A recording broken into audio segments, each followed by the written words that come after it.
северной части туркменской столицы открылся новый цех по производству стекольной продукции на территории промышленного комплекса Туркмен Айно Өнімлері. В церемонии открытия принял участие президент Туркменистана Сердар Бердмухамедов.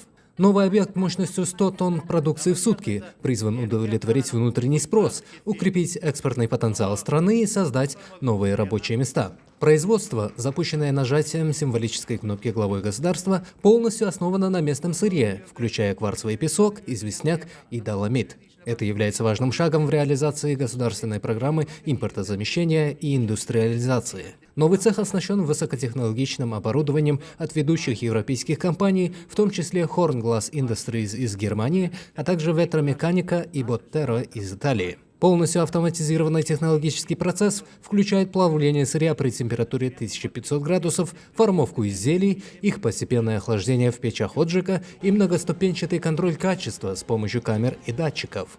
В ходе церемонии представители европейских компаний вручили руководству предприятия сертификаты, подтверждающие соответствие установленного оборудования и системы менеджмента международным стандартам качества, экологии и безопасности. Открытие цеха является частью более крупного предприятия Туркмен Айно Өнімлері, введенного в эксплуатацию в 2018 году. Расширение производства позволит не только полностью обеспечить потребности пищевой и фармацевтической промышленности Туркменистана в качественной стеклотаре, но и наладить ее экспорт на внешние рынки. Создание сотен новых рабочих мест также станет важным социальным вкладом в развитие региона.